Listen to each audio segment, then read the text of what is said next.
Hola, ¿cómo están? Bienvenidos a Enlace Internacional, la propuesta federal en política internacional. Un placer reencontrarnos nuevamente. ¿Cómo estás, Augusto? ¿Qué tal, Luz? ¿Cómo estás? Muchas gracias por acompañarnos una semana más en esta propuesta federal en política internacional que te arrimamos con un montón de temas. Tuvimos elecciones en Colombia, tuvimos segunda vuelta en Francia también. Exactamente, lo vamos a analizar estos dos comicios en profundidad y también, como todas las semanas, tenemos el segmento de ambiente y el cultural. Pero veamos el siguiente video que resume los temas.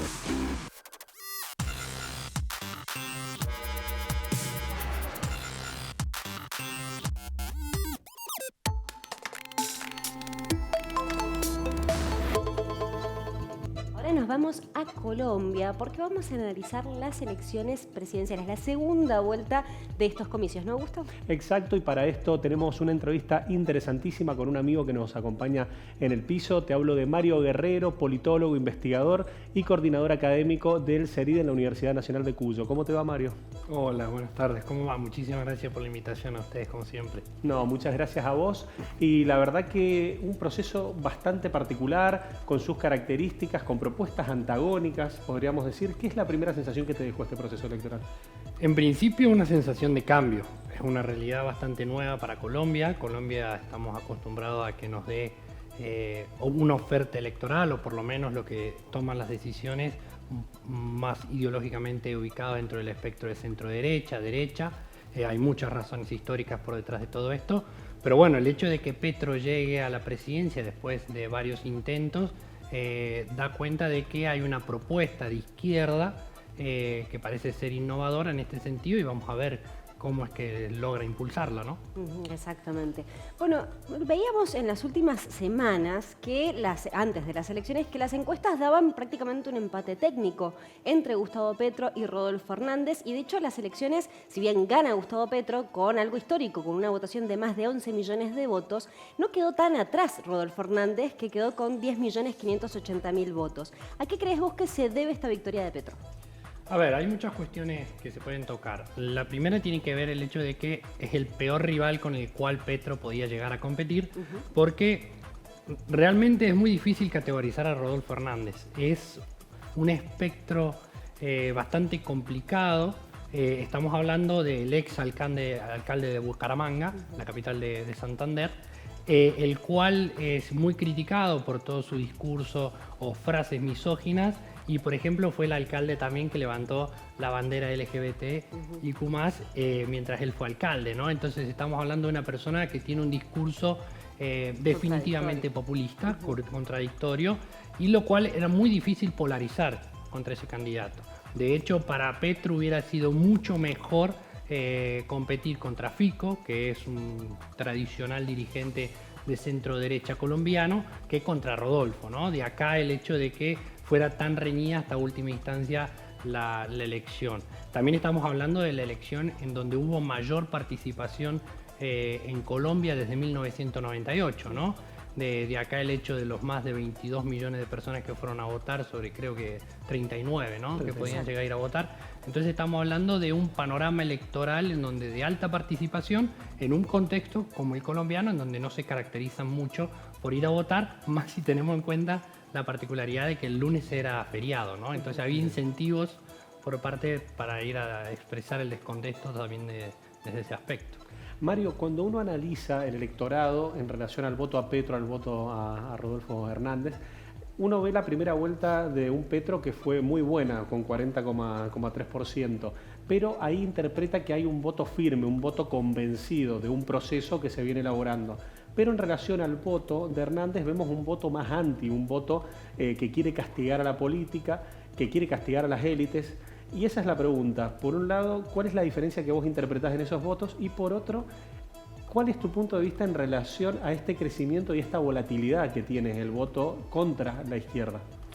A ver, hay que dividirla en dos partes eso. La primera tiene que ver con el hecho de que Colombia se caracteriza por ser altamente volátil en este sentido. Nosotros sabemos de que el sistema de partido colombiano, esto es una característica de los partidos de los países andinos, ¿no? Pero específicamente de Colombia, el sistema de partido implosionó hace mucho tiempo. Mucho de ello tiene que ver todo lo que nosotros ya sabemos, el conflicto armado, etcétera, etcétera. Pero particularmente ya es algo que ya existe y con lo cual se convive y se sabe. Hay muchísimos incentivos por parte del sistema electoral también al hecho de que se constituyan candidaturas extremadamente territorializadas. También recordemos de que, por ejemplo, en el Parlamento colombiano hay representaciones de cuota. Esto quiere decir de que se alienta la configuración de figuras que estén asociadas a determinadas cuestiones. Por ejemplo, lo aborigen, ahora se incorporó dentro del proceso de paz que se llevó adelante, que se firmó, la incorporación de personas que han sido víctimas de toda la violencia armada. Entonces hay fuertes incentivos, lo cual lleva al hecho de que tengamos muchas personas compitiendo. Ahora bien, esto también explica también las alternancias que se dan entre las figuras, etcétera, y la imposibilidad de construir consensos por fuera de la figura de Uribe, de ahí la importancia, ¿no? Él fue el único capaz a partir de los 2000 de constituir un espectro de centro-derecha y derecha capaz de coordinar toda esa fragmentación partidaria y no fue posible del otro lado.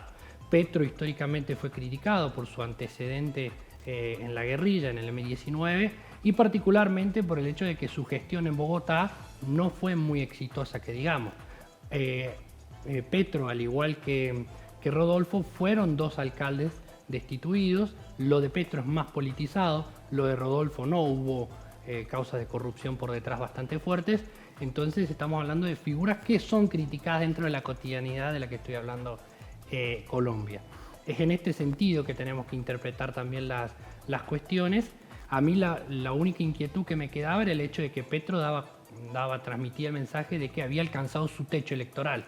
Es decir, ese 40 y pico de porcentaje que obtuvo en primera vuelta fue lo similar que obtuvo Petro en la elección anterior. Entonces quedaba duda de dónde podía llegar a obtener más votos y al parecer el aumento de la participación electoral, algunos que otros acuerdos que logró cerrar explicarían ese margen, ¿no? Y Rodolfo sí canalizó. Si nosotros observamos, por ejemplo, el mapa electoral, el mayor porcentaje de votos o la mayor diferencia de votos que obtuvo Rodolfo respecto de Petro se ven en lugares, en departamentos que son aledaños a Venezuela. Ahí caló muy fuerte el discurso antichavista. Estamos hablando de diferencias de 80-20, ¿no? Entonces, estos son una serie de factores que explican y permiten comprender un poquito más el mapa. Y justamente eso que señalas del mapa, también se veía las regiones que han sido más afectadas por el conflicto armado fueron las que votaron por Petro. Ahí hay que ver cuánto peso tiene lo que se acordó o el intento, ¿no? de mantener, es decir, vamos a respetar lo que se acordó con el proceso de paz iniciado a partir del 2016. Entonces, para mí hay mucho que juega a favor de Petro en este sentido, y porque hay una cuestión que nosotros tenemos que tener en cuenta, ¿no? Colombia es un país que históricamente se ha visto convulsionado. La violencia política es un instrumento más de constitución de poder en ese país. Entonces, las bases del acuerdo que se establecieron a partir de 2016, si bien fueron fuertemente criticados, particularmente desde el uribismo, la verdad es que la sociedad colombiana está pidiendo paz. Y en eso tiene mucho que ver los 20 años que se han consolidado, teniendo en cuenta una cuestión muy interesante y muy sencilla. Hasta hace 20 años el colombiano no podía turistear ni conocer su propio país porque había alta probabilidad de que transitando por carreteras fueran alcanzadas por retenes de todo tipo, guerrilla, el ejército, paramilitares, aborígenes, etcétera, etcétera.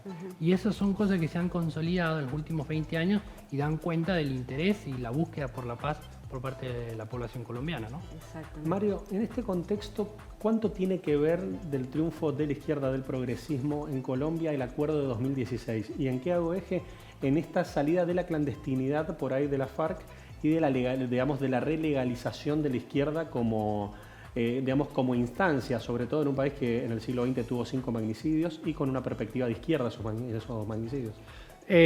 Yo creo que tiene que ver mucho, más que nada por el hecho de esto de la búsqueda de decir, bueno, establezcamos una base de acuerdo que nos permita a nosotros convivir en paz. Y en este sentido es muy importante acá el hecho de que yo diga de que es una ventana histórica, porque estamos pensando en la posibilidad de alternancia en el poder, en un sistema político el cual se caracteriza por ser extremadamente conflictivo. Ojo, esto yo no quiero decir, si bien hay acuerdos de centro-derecha o derecha que han gobernado Colombia, esto no significa que Duque, Santos o Uribe, etcétera, hayan tenido presidencias pacíficas. Todo lo contrario, han tenido que negociar y han tenido fuertemente conflictos con el Congreso, porque el que realmente tiene el poder es el Congreso. Y desde hace mucho tiempo el poder en el Congreso está fragmentado y es en la lógica en la que se dan las negociaciones. Entonces, en este sentido, yo creo que el hecho de que Petro haya llegado a la presidencia definitivamente es un espaldarazo al acuerdo de paz, el cual estuvo fuertemente discutido hasta hace meses. Exactamente. Bueno, y de hecho se plantea el tema de que no se está cumpliendo gran parte de este acuerdo de paz. Y algo relacionado con este tema tiene que ver con el comunicado del Ejército de Liberación Nacional, que comunicó que estaban dispuestos a sentarse a volver a conversar para las negociaciones, algo que desde 2017 no pasaba. Exactamente, digamos, recordemos que el acuerdo de paz que se firmó en La Habana fue con las FARC, ¿no? Digamos, que era el principal grupo guerrillero, después el ELN era el otro que quedaba dando vuelta, y esto da cuenta de que, bueno, existen la posibilidad de canalizar la resolución del conflicto. Recordemos que dentro de lo firmado, dentro del acuerdo de paz firmado, las FARC tienen una representación, la cual ellos pueden expresar su opinión, de hecho, pero no pueden votar, no intervienen en los procesos de votación. Entonces está el antecedente ese de, bueno, generar incentivos para que estos cuerpos militarizados decidan formalizarse, institucionalizarse, abandonar las armas y comenzar a competir dentro de los canales formales de la democracia. De acá el hecho de que busquen o tengan intención. Pero al mismo tiempo existen ciertas fuerzas que son disidentes, que se han mostrado en desacuerdo respecto a cómo es que se ha procedido. De acá es que han vuelto pequeños sectores de la FARC, se han levantado nuevamente en armas, lo cual explicaría los ciertos focos de conflictividad que tiene todavía Colombia, ¿no? Actualmente en el territorio. Mario, en relación a lo que ha sido este triunfo, el acompañante de fórmula, la compañera de fórmula, Francia Márquez, es un emblema en Colombia en relación a la lucha, en relación a lo que representa en cuanto a las minorías, podríamos decir una personalidad que está por encima hasta de la discusión política. Para vos, ¿qué representa y cómo la proyectás hacia la región a Francia Márquez? Yo creo que es una figura muy importante en dos sentidos. Principalmente porque es una mujer afrodescendiente, la cual llega al Poder Ejecutivo por primera vez en Colombia, lo cual es un doble hito en ese sentido. Y el otro hito tiene que ver con algo que es muy importante para la región. Recordemos que Colombia junto a México y a Brasil forman parte de los 3 países en donde por solamente ser ambientalista hay alta probabilidad de que vos seas asesinado. De hecho, y esto lo traigo a colación porque hace poquito aconteció en Brasil, en la Amazonía, el asesinato de un indigenista y un investigador periodista británico, y da cuenta de que el hecho de ser ambientalista no solamente es una agenda importante para nuestro territorio, para nuestro continente, sino que es algo de riesgo en Colombia. Entonces, de ahí la importancia. Yo siempre digo que no busco no traer a colación cuestiones personales, pero mientras estuve en Colombia tuve la posibilidad de conocer a un director de una ONG, un biólogo marino muy importante de la Fundación Omacha, y él justamente me contaba de que él por muchos años no pudo ir a su reserva natural que tiene con la Fundación en la Amazonía, digamos, en Puerto Nariño, justamente por el hecho de que con la Fundación estaban llevando adelante una campaña de concientización de que había un pescado, una serie de pescados que no se podían consumir, dado los altos niveles de mercurio que tenían en su interior, producto de que la minería ilegal que hay en la zona. Claro. Entonces eso le generó a él un montón de amenazas de muerte, al punto tal de que él no podía viajar sin guardaespaldas o algún tipo de protección por todo el nivel de violencia. Bueno, eso es una cotidianidad en la Amazonía y en la Orinoquía. Entonces, de ahí la importancia de la figura de Francia, el hecho de que se llegue al poder. Estamos hablando de que existe la posibilidad de que se consolide a nivel estatal todo lo que tiene que ver con lo ambiental. Exactamente.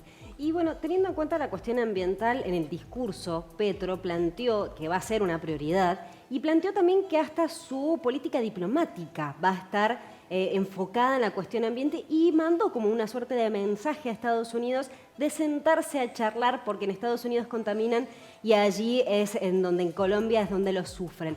¿Cómo crees vos que va a estar entonces enfocada la relación entre Colombia y Estados Unidos?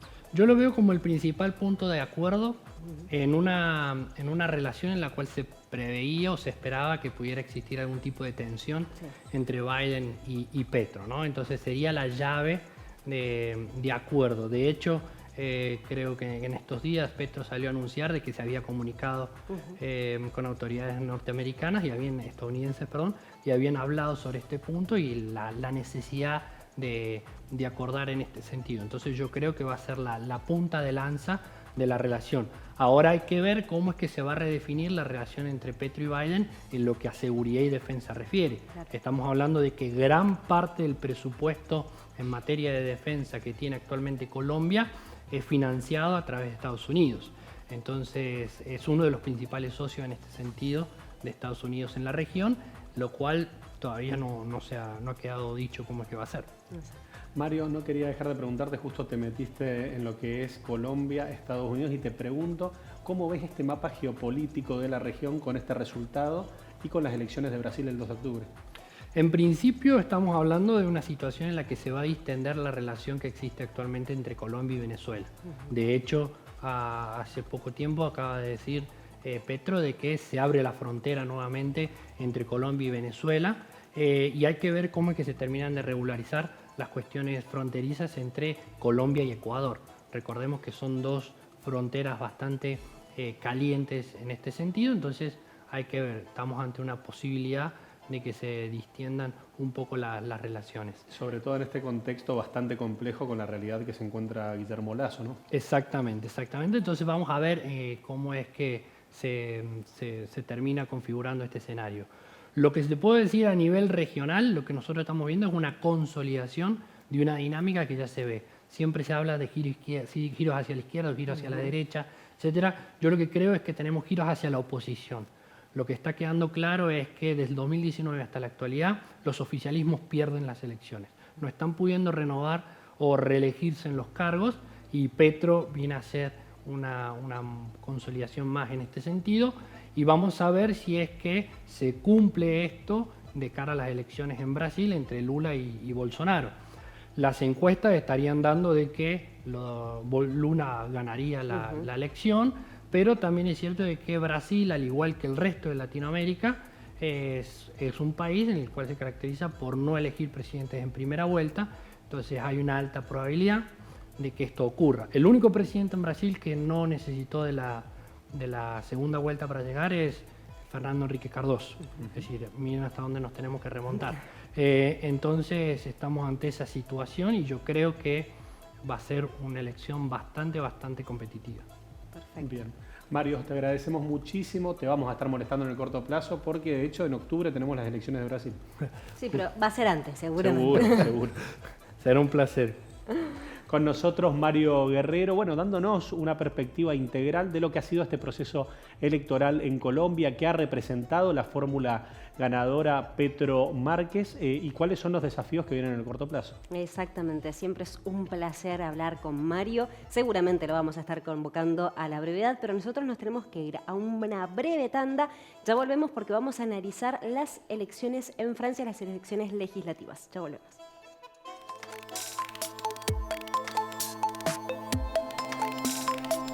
¿Querés internet? Entonces querés Aero. Internet que vuela en todo Mendoza. Llámanos al 0810-333-0446. Ingresá a www.aero.com.ar.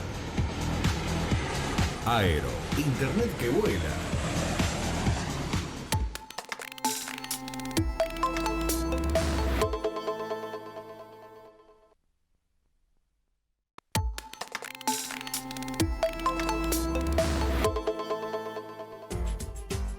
Continuamos con Enlace Internacional. Como te habíamos anticipado, tenemos una entrevista muy interesante con Carolina Brunstein. Ella es editora de En Política Internacional de Diario Clarín, para poder interpretar qué ha representado esta segunda vuelta de las legislativas en Francia, esta tercera vuelta, teniendo en cuenta el contexto de elecciones y todo lo que representa. Exactamente. Vamos a saludarla porque ya la tenemos en contacto vía Zoom. ¿Cómo estás, Carolina?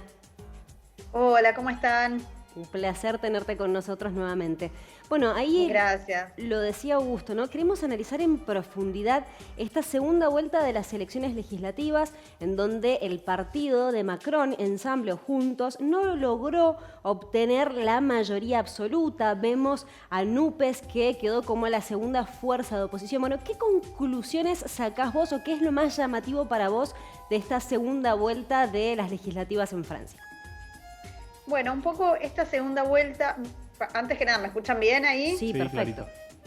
Bueno, esta segunda vuelta del último domingo en Francia confirmó un poco lo que ya se venía previendo y un poco lo que anticipaba la primera vuelta del domingo anterior, y es que si bien Macron logró en abril en las elecciones presidenciales su reelección y digamos, un respaldo a su gobierno, evidentemente hay un factor de cierto voto bronca que se podría analizar de esa manera, o un voto tal vez no contra el gobierno específicamente de Macron, sino algo que venimos viendo y es una tendencia en muchos países del mundo, un poco una reacción en contra de la política tradicional o los políticos tradicionales, ¿no? Lo que ocurrió específicamente en estas elecciones legislativas de este domingo es el partido de Macron, Ensemble, o Juntos, si lo traducimos, que es un partido de centro-derecha, digamos, un poco, sí, de centro, digamos, perdió la mayoría absoluta con la que contaba en el Parlamento. Por el fuerte avance, por un lado, de la coalición de izquierda encabezada por Jean-Luc Mélenchon, que se convirtió en un gran personaje de la política francesa, y también algo que sorprendió este domingo, que no se había visto en la primera vuelta de las legislativas, una particularidad de esta segunda vuelta, fue también el avance fuerte de la derecha más extrema, encabezada por el partido de Marine Le Pen, que entonces ponen un poco en jaque al gobierno de Emmanuel Macron, que un poco ya se veía venir, que él iba a perder la mayoría con la que contaba en el Parlamento, pero sobre todo porque se creía que esas bancas que perdía el oficialismo de centro, las iba a ganar la izquierda. Ahora, lo que ocurrió fue, sí, como segunda fuerza, con un peso importante en el Parlamento, es la izquierda, pero también quedó como tercera, con también un peso bastante fuerte, el partido de Marine Le Pen, que ahí la tenemos en pantalla, veo. Con lo cual esto generó un fuerte cimbronazo en la política francesa. De hecho, en estos días, en esta semana que comenzó después de las elecciones, Emmanuel Macron está un poco reordenando su propio gabinete, su propio gobierno. Está en un maratón de reuniones en estos días. Ayer se reunió con diferentes líderes políticos. Hoy tenía agendadas una cantidad de reuniones de todos los sectores políticos, con la idea de ver cómo avanzar, porque ¿qué es lo que produce, digamos, esta pérdida de la mayoría absoluta en el gobierno, en el Parlamento? Que el gobierno probablemente vea un freno a ciertos proyectos de ley que tenía previstos aprobar. Pues sí, digamos, teniendo una mayoría absoluta, el gobierno sabe que cuenta con los votos en el Parlamento para aprobar estas leyes. Al no tener esa mayoría absoluta, no tiene más opción que negociar con otras fuerzas políticas. Es esto un poco lo que está haciendo ahora el gobierno de Macron, viendo un poco cómo, de alguna manera, refundar su gobierno en función de esta nueva realidad legislativa con la que se encuentra. Bien, Carolina, en relación al contexto que se da en la eurozona, a la guerra entre Rusia y Ucrania, ¿vos cómo crees que puede impactar este resultado electoral, nada más y nada menos, en una de las dos más importantes economías de Europa? Bueno, esto hoy por hoy, digamos, no se vio una gran repercusión en la economía. Digo, no es que esta pérdida de la mayoría parlamentaria generó un cimbronazo en las bolsas, digo.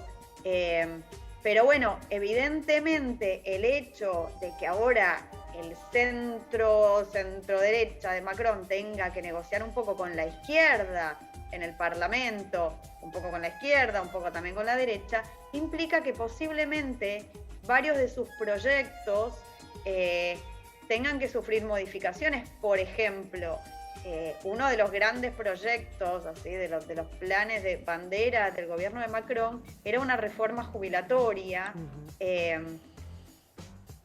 con la que está absolutamente en contra la izquierda encabezada por Jean-Luc Mélenchon, con lo cual no va a tener los votos para avanzar sin escollos en el gobierno con ese proyecto de ley jubilatorio, que va un poco en línea con lo que se está aprobando en muchos otros países de Europa, que tiene que ver con extender la edad de jubilación, si se quiere reducir un poco algunos beneficios. Bueno, esta ley, por ejemplo, ya a Macron se le va a hacer mucho más difícil aprobar. Esto de alguna manera va a repercutir obviamente en lo económico.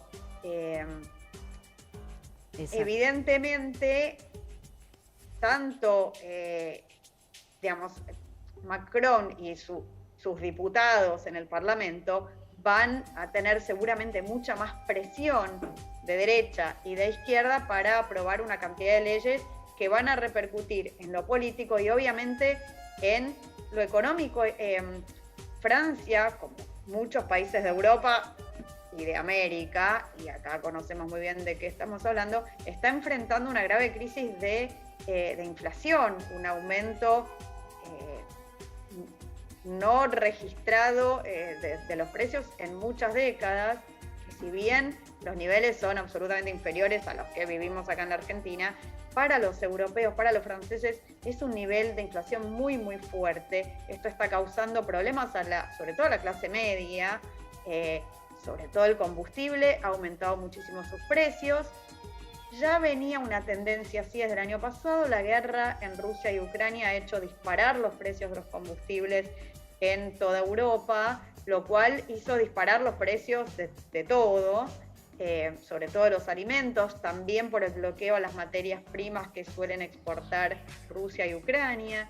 Entonces, todo este paquete se complica, digamos, si el gobierno de Macron tenía algún plan económico, digamos, para tratar de hacer frente de alguna manera a esta crisis de la inflación, ahora cualquier iniciativa que se presente en el Congreso seguramente va a tener más límites, más obstáculos, más instancias de debate antes de poder ser aprobado. Exacto. Y Carolina, bueno, recién lo mencionabas, el tema de estas negociaciones que está teniendo Macron en estos últimos días con líderes de distintos partidos políticos para tratar de establecer algún tipo de coalición. Lo que vimos el martes es que el líder del Partido de los Republicanos negó la posibilidad de formar una coalición, dijo que sí estaban abiertos a debatir proyecto a proyecto. Pero algunos analistas también ya están planteando que Macron, de no conseguir y de convencer a tener 44 escaños más, podría llegar a disolver la Asamblea Nacional y convocar a unas nuevas elecciones. ¿Crees que esto es factible o crees que Macron estaría dispuesto dispuesto a utilizar esta herramienta?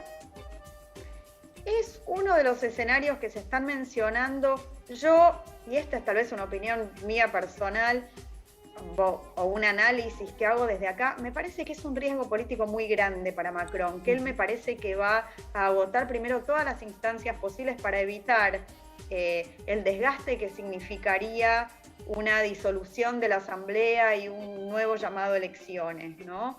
Me parece que él, en principio, y conociendo a Macron, que además es un abanderado del diálogo, ¿no? Lo hemos visto con la crisis en Ucrania, que viajó varias veces a Rusia, bueno, por ahora no ha tenido mucho éxito, pero tiene una política muy fuerte, una vocación muy fuerte por el diálogo, la negociación, la búsqueda de consensos.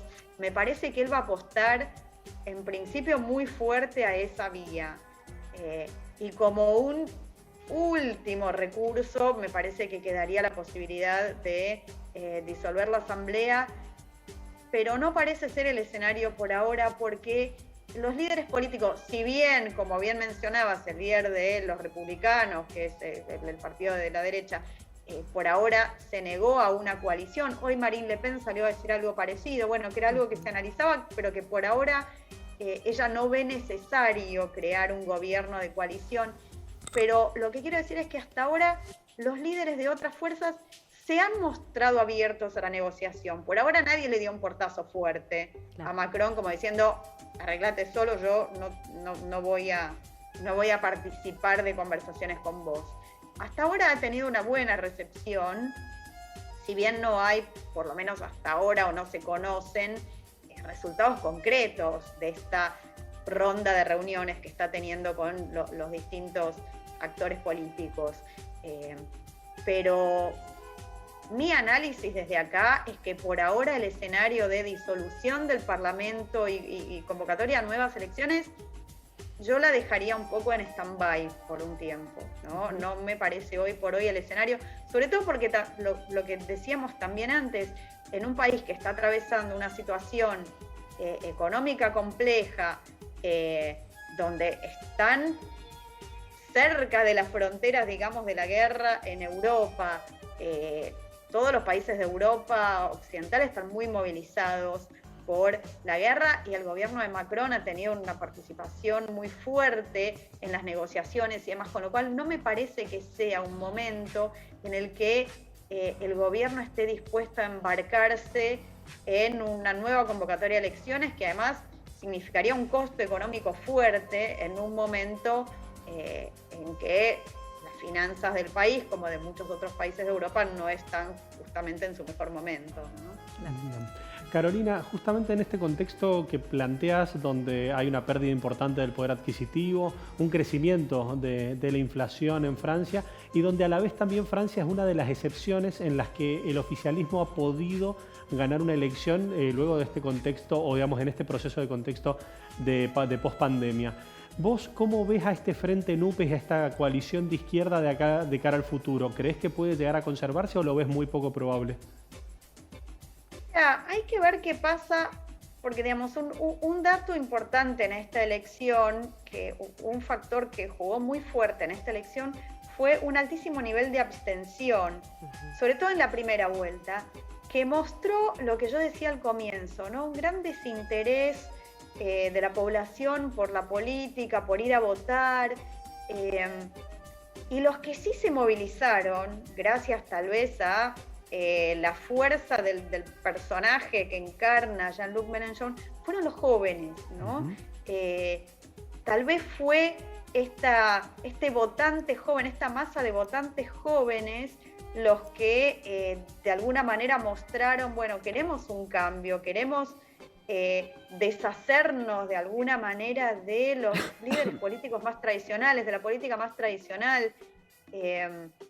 Y entonces, aparentemente en este momento, hoy por hoy, bueno, todo es muy, en la política nacional e internacional es muy fluido, el mundo de las coaliciones y de los partidos, pero Mélenchon, si bien está luchando por tener un puesto de primer ministro, que por ahora no logra que se lo den, ha mostrado que tiene mucha pasta de líder político y realmente ha logrado crear, porque él venía, bueno, de un partido que era la Francia insumisa, pero logró después unificar a otra serie de pequeños partidos de izquierda, de centroizquierda, y armar una gran coalición que realmente fue la que ahora logró desembarcar en el Parlamento con una gran cantidad de bancas, lo cual hoy por hoy permitiría decir que esta nueva fuerza se proyecta como una fuerza política que puede llegar a tener más fuerza en el futuro en Francia, siempre y cuando muestre un desempeño, digamos, atractivo dentro del Parlamento, que no muestre fisuras en el corto plazo, que presente tal vez proyectos interesantes y concretables de alguna manera, ¿no? Digamos, para mí hay que ver un poco cómo se desempeña este nuevo espacio dentro del Parlamento, pero en principio, hoy por hoy, a la luz de los resultados electorales, me parece que podríamos decir que sí, que avanza esta nueva oleada más de centro-izquierda, en el caso de Francia, que busca un poco correr a la política tradicional. Y dentro de todo, y esta, bueno, insisto, es una opinión mía un poco más personal, pero me parece que es un escenario un poco más amable que en otros países donde lo que hemos visto es un avance muy fuerte de la ultraderecha, de la extrema derecha, sobre todo en los países más de Europa Oriental, que como voto castigo a la política tradicional empiezan a surgir líderes un poco autoritarios, algunos ligados a sentimientos xenófobos, lo cual es un poco preocupante, ¿no? Por suerte, en Francia lo que está ganando más lugar tiene más que ver con una socialdemocracia, si se quiere, ¿no? Que si realmente funciona como tal, como se presenta, no sería, me parece, una mala noticia para Francia. Tal cual. Bueno, Carolina, ha sido un placer poder charlar con vos. Seguramente te vamos a estar convocando a la brevedad por análisis de diferentes temas, porque realmente es un gusto poder charlar con vos. Saben que siempre para mí también es un gusto conversar con ustedes, es un honor que me sigan invitando, y otras veces hemos hablado, bueno, de América Latina, de Europa, los temas internacionales siempre son apasionantes y siempre hay mucho para hablar, así que estoy a vuestra disposición cuando les parezca. Muchísimas gracias, Carolina, así va a ser. Por favor, gracias a ustedes. Bien, estuvimos en contacto con Carolina Brunstein, justamente analizando desde su perspectiva cómo ha sido este proceso electoral en Francia y dándonos la posibilidad de también ver cómo queda esta Francia de acá en adelante en este contexto de crisis que se está viviendo. Exactamente, vamos a seguir analizándolo porque lo que planteaba de qué es lo que puede llegar a pasar en el escenario, bueno, hay que verlo, se tiene que conformar la nueva Asamblea Legislativa, hay que ver si Macron llega o no a tener resultados de estas reuniones y vamos a seguir tratándolo en profundidad. Exacto, todo está por verse. Exacto, pero ahora nosotros desarrollamos algunos temas que son muy importantes también en cuanto a la cuestión coyuntural. Uno tiene que ver con que el gobierno británico aceptó el tema de la extradición a Julian Assange. Exactamente, situación que ha sido bastante criticada por distintos actores a nivel internacional, sobre todo por los riesgos y la vulnerabilidad que puede llegar a representar para el ejercicio del periodismo. Si bien aún quedan más instancias, estamos hablando de que estarían quedando alrededor de 9 días para hacer más presentaciones. La propia defensa de Julian Assange ha planteado la posibilidad de ir hacia el Tribunal en materia de derechos humanos europeo, justamente para poder bloquear la posible extradición de Inglaterra a los Estados Unidos, sobre todo entendiendo el argumento de los riesgos que representa para Julian Assange en lo personal. Exactamente, de ser encontrado culpable podría llegar a ser condenado a 175 años de prisión. Lo que señalan desde distintas organizaciones internacionales, como por ejemplo Amnistía Internacional, es que se pone en riesgo la vida de este periodista, como bien mencionabas vos, Augusto, y en el cual digamos, lo que Estados Unidos hace muchos años que intenta juzgarlo por la difusión de 700.000 documentos militares y diplomáticos, principalmente de Afganistán y de Irak. Exacto, y acá donde radica una de las principales críticas es justamente en que si esto no es una suerte de escarmiento y de qué forma pueda llegar a replicar a nivel global en relación a lo que representa el periodismo de investigación. Exactamente, así que nosotros vamos a estar atentos. Como bien señalabas vos, quedan diferentes instancias, queda el Tribunal Supremo de Londres, el Tribunal Supremo del Reino Unido y por último el Tribunal de Derechos Humanos Europeo, así que vamos a seguir atentos a este tema. Pero otro tópico muy importante de esta semana tiene que ver con Israel, en donde Naftali Bennett, el primer ministro, junto con Yair Lapid, ministro de Relaciones Exteriores, quienes lideran la coalición de partidos que hace un año que están en el poder allí en Israel, anunciaron el lunes que van a presentar un proyecto para ser tratado en estos próximos días para disolver el Parlamento y convocar a nuevas elecciones. Serían las quintas elecciones en un periodo de 3 años y medio, y esto se debe básicamente por la pérdida de la mayoría, que estaba muy debilitada, la mayoría de 8 partidos que tiene Israel estaba muy debilitada, perdió la mayoría, lo anunciaron esto el lunes en la noche y deja un panorama también de incertidumbre político con una posible vuelta de Netanyahu. Exacto, un contexto en el cual hay que ver cómo repercuten estas decisiones en el sentido de que Israel tiene un sistema parlamentario por el cual de hecho la propia no aprobación de un presupuesto sería un motivo para también llamar a elecciones. ¿Por qué planteo esto? Justamente porque es mucho más fácil hacer convocatorias a elecciones con este sistema de gobierno que por ahí con el presidencialista como el nuestro. Hay que ver también qué representa este contexto y si todavía Netanyahu tiene la capacidad política o si se ha visto desgastado por esta derrota que sufrió a la formación de gobierno que tuvo Naftali Bennett en su momento. Lo que señalan las encuestas es que Netanyahu tendría la capacidad de ser el más votado. El tema es que no se sabe si va a tener podría formar gobierno. Claro, va a tener los 60 parlamentarios que necesita para poder formar gobierno. Esa es una incertidumbre. Lo que dijo Netanyahu en las últimas horas, celebró este anuncio del gobierno de Bennett, en donde señaló que es el peor gobierno de la historia de Israel. Eso es lo que dijo Netanyahu. Y dijo que va a volver a instaurar un gobierno de derecha en Israel. Hay mucho para analizar esto y seguramente la semana que viene lo vamos a estar profundizando. Exacto, va a decantar en varios sentidos. Hay que ver cómo se daría una potencial relación entre nada más y nada menos que Israel y los Estados Unidos en este contexto. Y justo que traes a colación, el mes que viene, en julio, se espera una visita de Joe Biden, en donde Bennett lo iba a recibir. Bueno, ahora va a ser Yair Lapid, si se aprueba este proyecto de disolver el Parlamento. Yair Lapid queda como el primer ministro interino y él sería el que recibe. Hubo una conversación telefónica entre Anthony Blinken y Naftali Bennett para ver cómo quedaban las relaciones. Lo que dijo Estados Unidos es que seguía apoyando el bienestar de este país. Vamos a profundizarlo la semana que viene. Exactamente, pero también te queríamos hacer referencia en forma muy precisa a la situación que se está viviendo en el Ecuador, en el sentido de que el caos social es bastante concreto, bastante real. Más de 10 días. Nos da la sensación de algunas semejanzas con lo que fue el estallido social de 2019, sobre todo entendiendo, interpretando los reclamos, las movilizaciones desde sectores indígenas y las consecuencias que esto puede llegar a traer, ¿no? Exactamente, bueno, de hecho es la Confederación de Nacionalidades Indígenas la que lidera esta protesta que lleva más de 10 días.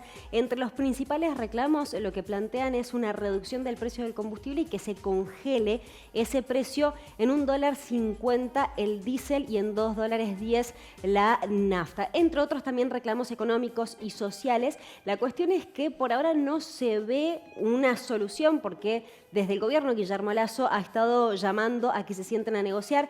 Desde la Confederación de Nacionalidades Indígenas dijeron que no se van a sentar a negociar hasta que no se levante el estado de excepción.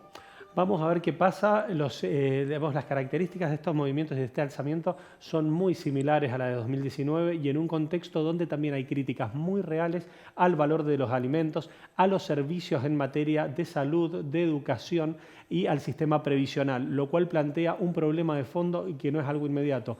Vamos a ver de qué forma esto se puede trabajar. Lo que sí, ahora no te vayas, quédate ahí, que en el próximo bloque tenemos una propuesta en materia de ambiente y en cine que no tiene desperdicio.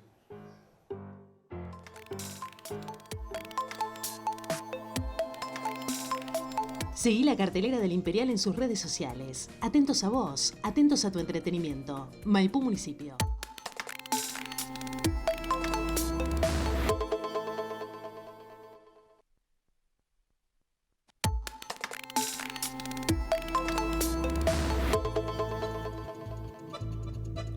Último bloque de Enlace Internacional. Como te anticipamos, tenemos una propuesta en medio ambiente y una sugerencia en materia cultural para entender algún conflicto. Exactamente. Y nos había quedado de la semana pasada pendiente la segunda parte de la columna de María Teresa Cañas, conocida como Guni, amiga de la casa.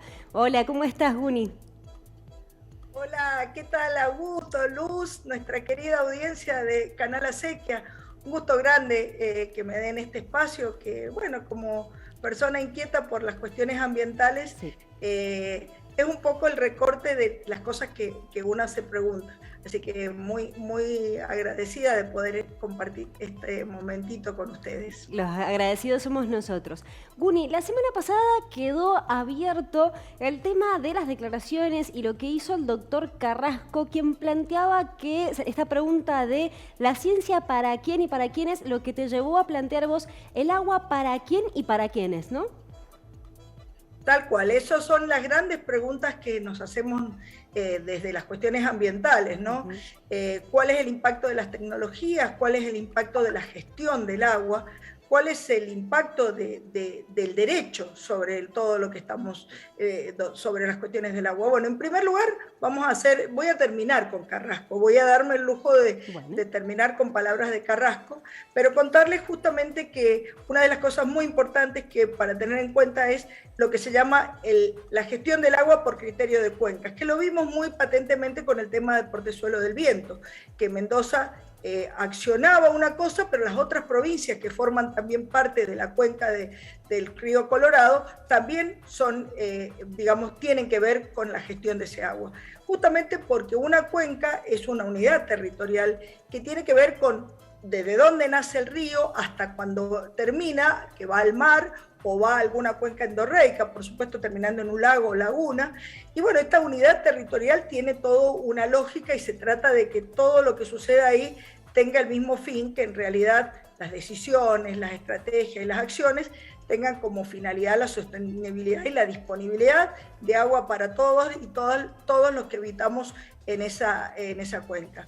Y bueno, este proceso son procesos largos que también son apoyados, por supuesto, por conjunto de leyes y justamente un poquito quiero decir que es necesaria la participación activa. Siempre estamos acostumbrados que todo venga desde arriba y desde los gobiernos o las instituciones.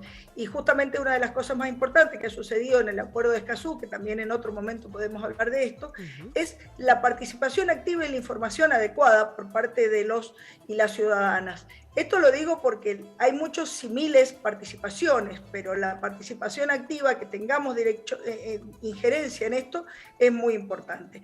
Y justamente contar haciendo mínimamente un recuento, que en la Argentina no está la ley de aguas, el agua no está metida en la Constitución, como sí lo está, por ejemplo, en la Constitución de Uruguay, que en el 2004, en una enmienda a su vieja Constitución, la vuelve como un derecho al agua potable y al saneamiento. También algo reconocido en 2010 por la Asamblea General de las Naciones Unidas. Y yendo un poquito más a cosas más generales, digamos, por ejemplo, que Ecuador tiene metido en su constitución el derecho de la naturaleza directamente, y en la nueva constitución, en el borrador de la nueva constitución de Chile, también está esta cuestión de poner al agua como justamente derecho humano. Y quiero mostrarles así, un decálogo que se elaboraron desde los movimientos. Este es el decálogo por los derechos de aguas y su gestión comunitaria, desde los movimientos sociales en Chile muy activos y que han sido parte de esta constitución, justamente el MAT, el Movimiento por el Agua y los Territorios. Lo voy a poner porque son realmente las cosas que desde los movimientos ambientales queremos que suceda, que reconocer al agua como un derecho para todos y todas los que habitamos, un bien común inapropiable asociado al derecho a la vida y al vivir en un medio ambiente libre de contaminación. Son 10.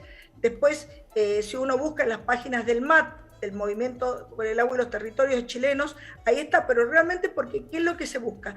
Que haya ahí un decálogo y que voy a dar el primero y el último, que la gestión comunitaria del agua se base en el fomento de la agroecología y las economías territoriales, que permitan garantizar la soberanía alimentaria y con esto la autodeterminación de los pueblos. que tiene mucho que ver todo esto que yo estoy hablando con lo que se llama la tercera generación de los derechos, que esto es muy interesante. Y para ir terminando, porque haciendo alusión a lo que veníamos hablando de justamente de Carrasco, voy a hacer notar que además de estas herramientas como la gestión y el derecho, que Mendoza también tiene una ley de aguas de las primeras que hubo en Mendoza, creo que, y nuestra 7722, la Guardiana del Agua, también, digamos, hay un montón de cosas que se pueden hacer desde habitar comunitariamente las tecnologías. Y ahora, para ir terminando, voy a citar textualmente al doctor Carrasco, que dice lo siguiente: la adopción de tecnologías es tan poderosa y poco inocente como la espada colonial. Con ellas se condicionan irreversiblemente modos de producción y el uso de recursos naturales. Y para ello, la tecnología es diseñada a medida de las formas productivas hegemónicas de las corporaciones. El conocimiento pasa a ser no solo propiedad del demandante, sino el instrumento que permite subordinar modos y estrategias para satisfacer el consumo de las sociedades centrales sin detenerse en los cambios, exclusiones, saqueos que generan a su alrededor. O sea, realmente Carrasco pone en cuestión qué tecnología, volvemos a la misma pregunta, ¿para qué, para quiénes? Y esta la voy a dejar abierta para algún otro momento, hablar de lo que llamamos las tecnologías apropiadas. Perfecto. Justamente, teniendo en cuenta que esto no es, las tecnologías que uno tenga que usar no son inocuas y no son inocentes, vamos a decir que todos estos encuadres que hace Carrasco también tienen su correlato en cosas que ya se están haciendo y que las voy a dejar planteadas para alguna otra ocasión, y en muchos especialistas a lo largo de nuestra querida América, que son, por ejemplo, las líneas base, es decir, el diseño de grandes loteos o grandes campos para ahorrar agua y para poder hacer lo que se llama la cosecha de agua, en lo que se llaman las key lines o líneas clave, también tecnologías de saneamiento como baños secos o como reuso de aguas grises, que hay un montón de tecnologías que se están haciendo y que hay gente que sabe hacerlas. Perfecto. Así que yo agradezco mucho todo este espacio que me brindan, y justamente en esta semana de junio, que empieza el invierno y que es muy importante también para los movimientos ambientales que estamos en el sur. Para estos días es el Año Nuevo. Así que saludamos a toda nuestra audiencia porque es en el momento que se inicia el ciclo de la vida. Es cuando la tierra está descansando, cuando ya no hay cosechas, pero sí empieza el nuevo ciclo. La tierra descansa y se esperan los nuevos frutos que pronto, cuando ya pase un poquito este frío, que es natural y que tenemos que agradecer porque también esa nos trae el agua, justamente es el Año Nuevo para nosotros y nosotras. Así que mando un saludo muy grande a nuestra querida audiencia, un saludo a nuestros queridas y querido conductor, Luz y Augusto, y nos encontraremos en la próxima. Igual. Muchas gracias, Guni. Seguimos en contacto y como siempre muy agradecidos. Hablábamos con María Teresa Cañas, ella es docente y amiga de la casa que nos brindaba esta columna de ambiente. Pero ahora tenemos que pasar al segmento cultural. Exacto, y tenemos una propuesta, la verdad, a título personal, de lo mejor que he visto este año. La verdad que es excelente. Se llama El olvido que seremos. Veamos el tráiler y ya charlamos un poco más.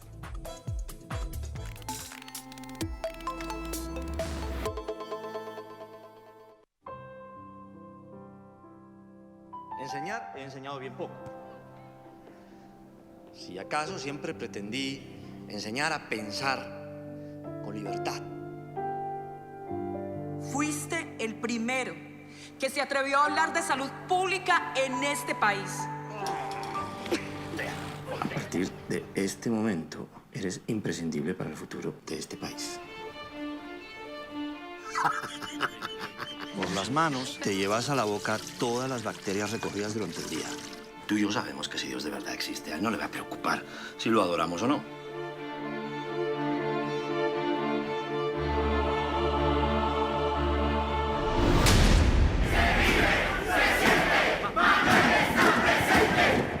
Que nunca he entendido mi posición profesoral como renuncia a mis derechos de ciudadano y a la libre expresión de mis ideas y opiniones.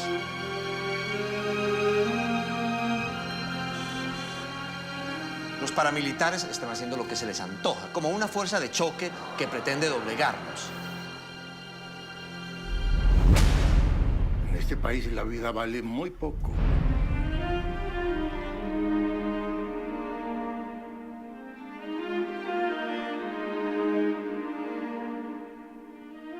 Es que nadie estaría preocupado por vos, si no fuera porque todos conocemos lo peligroso de tu compromiso en estos momentos.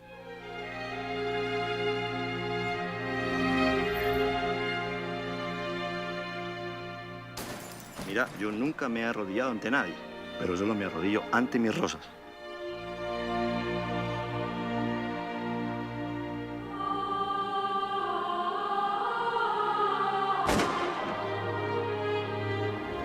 Te importan más los problemas de los demás que los de tu propia familia.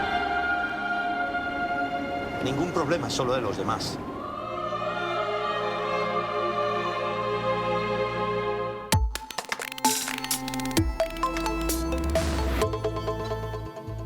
Veíamos el tráiler de la película, la verdad que es espectacular, El olvido que seremos, una película dirigida por Fernando Trueba y está basada en el libro homónimo de Héctor Abad Faciolince, quien es el hijo del epidemiólogo Héctor Abad Gómez, de la cual trata esta película. Exacto, una propuesta en la cual se pueden integrar distintas perspectivas en relación a lo que es la historia de Colombia, al rol de los actores sociales, al rol que han tenido los sindicatos, los sectores progresistas y hasta una representación propia de lo que ha sido la figura de los magnicidios en la historia de Colombia. Exactamente, porque este doctor epidemiólogo, una de las primeras personas en hablar de la salud pública, en hablar que el agua tiene que ser fundamental para que no afecte la salud de las personas, el lavado de manos y demás, este señor se presenta como candidato para la alcaldía y después termina siendo asesinado por una guerrilla. Por eso refleja también este proceso que ha vivido Colombia en los últimos años y que principalmente se dio en los 80 y los 90. Exacto, de hecho algo muy interesante también es poder ver la óptica desde donde es relatada, que es desde la relación propia de padre e hijo, ¿no? Exactamente, es una película preciosa desde todo el punto en lo que se lo ve, así que realmente hermosa, y la pueden ver en Netflix, allí está. Entonces, El olvido que seremos, dirigida por Fernando Trueba, realmente un espectáculo. Totalmente, totalmente. Antes de irnos, contanos el outlet que has traído para esta ocasión. Divino este look que me ha dado el atelier Ellen Hansen, la verdad que es precioso, me encanta. Miren lo que es este saco de piel sintética de Junien, la marca registrada de Ellen Hansen, me encanta. Miren las botas de cuero ecológico, me encanta. Bueno, las medias también son del atelier, por supuesto. Ahí se alcanza a ver el vestido de terciopelo con detalles de cuero ecológico en la parte de abajo. Miren qué bonito el detalle animal print de terciopelo. Aparte súper favorecedor, divino. Acá también está el detallito de cuero ecológico, al igual que en las mangas. Y el anillo, por supuesto, también que complementa todo el outfit. Es un lujo. Todo lo que tienen en el atelier es realmente hermoso. Y recuerden que tiene un verdadero compromiso con el cuidado del medio ambiente, por lo que trabajan moda responsable y sustentable. Miren, ahí van a poder ver bien el vestido, divino. ¿No te parece hermoso? Muy interesante, muy interesante. Muy, muy lindo.